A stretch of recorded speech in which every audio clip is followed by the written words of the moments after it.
दरभंगा जिला के जो एम्स नीतीश कुमार जी के द्वारा लटकाने, भटकाने, अटकाने का काम किया गया है, उस पर कुछ विषय आप लोगों के समक्ष रखना चाहूँगा। 15-16 के बजट में देश के यशस्वी प्रधानमंत्री श्री नरेंद्र भाई मोदी जी का निर्णय हुआ जो बिहार में दूसरा एम्स हम बनाएंगे और राज्य की सरकार कहीं 200 एकड़ जमीन उपलब्ध करावे। आप लोगों के जानकारी में होना चाहिए जो श्रद्धेय अटल बिहारी वाजपेयी जी पटना में एम्स देने का काम किया और अटल जी से पूर्व 60 वर्षों के प्रधानमंत्री जो इस देश में हुए और एक एम्स बनाने का काम किया दिल्ली का, और नरेंद्र मोदी जी बिहार में दूसरा एम्स दिए जो उत्तर बिहार के केंद्र दरभंगा में एम्स बनने से उत्तर बिहार मिथिला के 8 करोड़ लोगों के लिए वरदान साबित होगा और नेपाल के 14 जिला के लोग भी उपकृत होंगे। पश्चिम बंगाल के 6 जिला उससे उपकृत होने वाले थे और अभी अभी सिक्किम के मुख्यमंत्री जी दरभंगा एयरपोर्ट पर अपने प्रेस वक्तव्य में कहे जो मेरा भी निकट का एम्स दरभंगा ही होगा। और राज्य की सरकार जहां 15-16 में बजट में निर्णय हुआ जो बिहार में दूसरा एम्स बनेगा,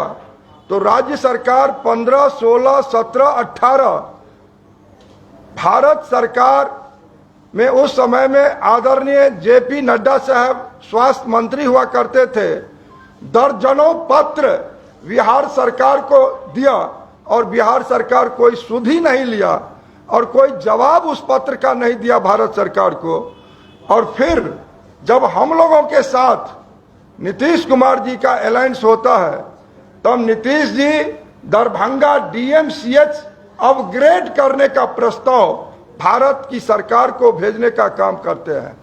और भारत की सरकार आदरणीय जेपी नड्डा तत्कालीन मंत्री स्वास्थ्य, उन्होंने कहा जो डीएमसीएच का अस्तित्व बिहार सरकार मिटाना चाहती है, ऐसा नहीं हो। उस प्रस्ताव को रद्द करके भारत की सरकार ने वापस किया और आज उस डीएमसीएच में जब हम सांसद के रूप में नीतीश कुमार जी से बातचीत किया तो उन्होंने कहा जो ठीक है, हमने कहा 300 एकड़ जमीन डीएमसीएच में 1946 में प्राप्त हुआ दान स्वरूप और उसमें से आप 200 में एम्स भी बना सकते हैं और 100 में आप डीएमसीएच भी रख सकते हैं। तो उन्होंने निर्णय लिया, उन्होंने कहा जो ठीक है, हम तो डीएमसीएच का प्रस्ताव दिए थे भारत सरकार को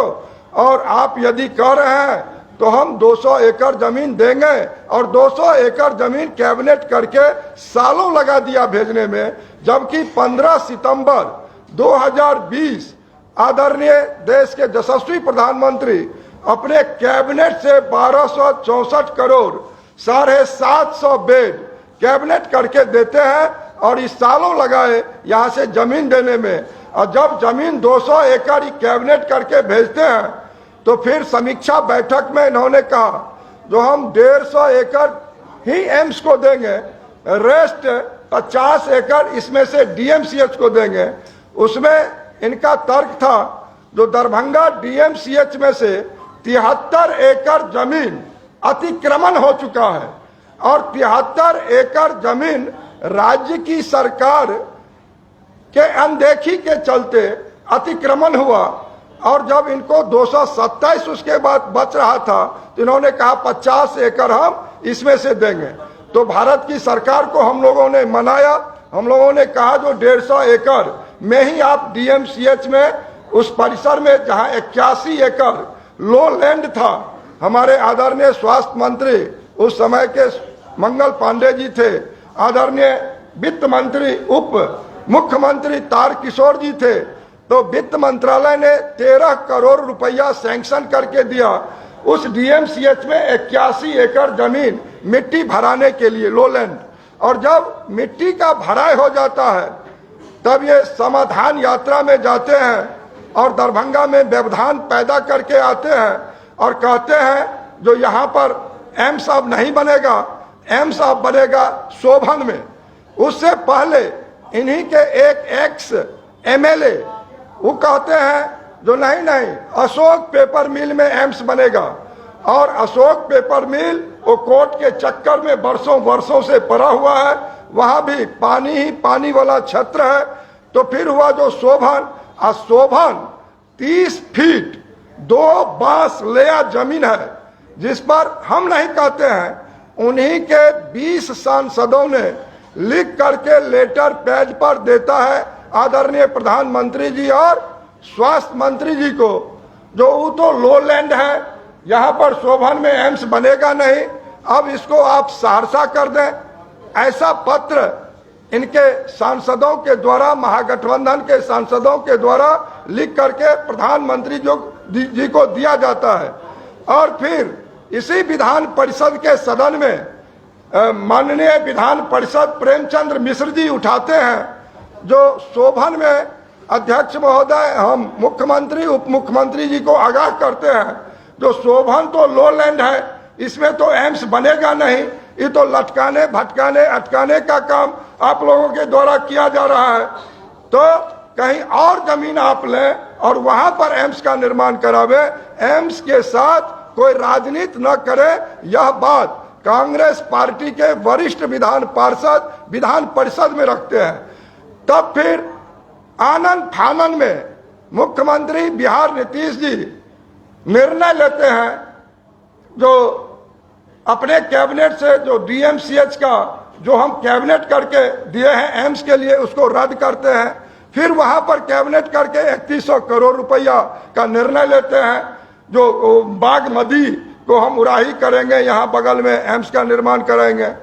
फिर वहां पर जब भारत की सरकार अपने टीम के द्वारा वहां पर जांच प्रतिवेदन मंगवाता है, तो उसमें स्पष्ट रूप से उसको रद्द करता है। और उससे पहले बिहार की कुछ लोगों के द्वारा, सरकार के कुछ लोगों के इशारे पर अखबार में निकलता है, जो केंद्रीय टीम संतुष्ट होके गया। हम पूछना चाहते हैं सरकार मुख्यमंत्री जी से, जब वहां पर टीम के द्वारा रिपोर्ट आई ही नहीं तो कैसे संतुष्ट होके चला गया? तो ये बरगलाने लटकाने में लगे हुए हैं। दरभंगा में एम्स नहीं बने, और हम कहते हैं जो भाई यदि दरभंगा का एम्स बनता है, जहां पर दरभंगा डीएमसीएच का निर्माण 1946 में वहां पर 300 एकड़ जमीन मिलता है, और आज तक महागठबंधन में बैठे लोग, चाहे कांग्रेस के लोग हों, चाहे आरजेडी के लोग हों, चाहे जनता दल यू के मुख्यमंत्री नीतीश कुमार हों, आज तक उस दरभंगा डीएमसीएच में जहां पर न्यूरो हार्ट कैंसर का विभाग जहां छूट गया, आज तक नहीं हुआ। और सहरसा, पूर्णिया, अररिया, कटिहार, सुपौल, मधुबनी, संपूर्ण मिथिला के लोग का एक ही अस्पताल दरभंगा मेडिकल कॉलेज है, दरभंगा मेडिकल अस्पताल है, और वहां पर आज तक एक नाला का निर्माण इन लोगों के द्वारा नहीं किया जाता है। तो फिर ये 2500 बेड का जो निर्णय लेते हैं आनंद फानन में, ये कितना औचित्य है? ये लोगों को आंख में धूल झोंकने का काम कर रहे हैं, जहां पर 1050 बेड 50 वर्ष पहले स्वीकृति होता है, 1050 बेड दरभंगा डीएमसीएच के लिए, वहां पर तो अभी तक 750 बेड है। तो 300 बेड तो अभी तक ही व्यवस्थित नहीं कर पाते हैं, और ये कहते हैं जो 2500 बेड हम विस्तारीकरण डीएमसीएच को कर देंगे। काहे ऐसा धूल झोंकते हैं? तो आप लोगों के माध्यम से नीतीश कुमार जी को हम आगाह करते हैं, जो 81 एकड़ जमीन जिस पर मिट्टी का काम लोलैंड का हो गया है, और भारत की सरकार वहां पर शिलान्यास देश के यशस्वी प्रधानमंत्री जी करने वाले थे, और इसी जुलाई माह में एमबीबीएस की पढ़ाई भी शुरू होने वाला था 100 बच्चा का।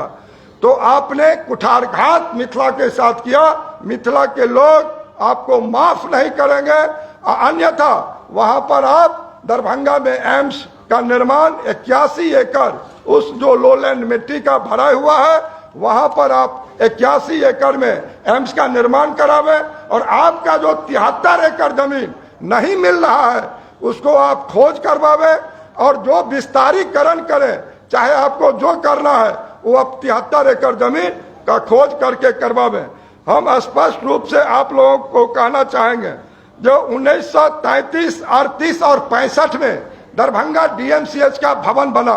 और जर्जर स्थिति में है, आज तक वहां पर बिहार की सरकार कोई सुध नहीं लिया और आज तक वहां भवन नहीं बना और ये लोग ड्रामा बाजी करते हैं, यहाँ पर लोगों को बरगला रहे हैं। वहां डीएमसीएच परिसर में जहां भारत की सरकार 150 करोड़ रुपया सुपर स्पेशलिटी अस्पताल बना करके मिथिला के लोगों को दिया और 18 में उसको चालू हो जाना था और आज तक वहां पर पानी और पार्किंग राज्य सरकार को देनी थी। आज तक पानी पार्किंग का व्यवस्था के अभाव में आज तक सुपर स्पेशलिटी अस्पताल चालू नहीं हो पा रही है। वहीं पर बिहार की सरकार अनेक ऐसे विषयों को लेकर के हम आए थे आप लोगों के पास। आयुष अस्पताल भारत सरकार 50 बेड के लिए दिया, लेकिन बिहार की सरकार आज तक उस पर कोई सुध ही नहीं लिया। अनेक ऐसा विषय है, क्योंकि आज एम्स के इशू पर बोलना था और डीएमसीएच ही परिसर में एम्स बनना है, तो थोड़ा डीएमसीएच को विस्तृत हम जानकारी डीएमसीएच के संबंध में भी दिए हैं और एम्स का क्या हर्ष है। और ये लोग उल्टा पुल्टा बयानबाजी करते हैं और ये शोभा नहीं देता है। जो रे बिहार की सरकार जब कैबिनेट से निर्णय ले लिया जो हम डीएमसीएच परिसर में एम्स का निर्माण करवाएंगे, तो फिर उसको पलटने की क्या बात है। आप तो सरकार भी पलटते हैं और कैबिनेट का फैसला भी बारंबार पलटते जा रहे हैं, तो पलटू राम तो आप हैं ही। बहुत बहुत आप लोगों को धन्यवाद।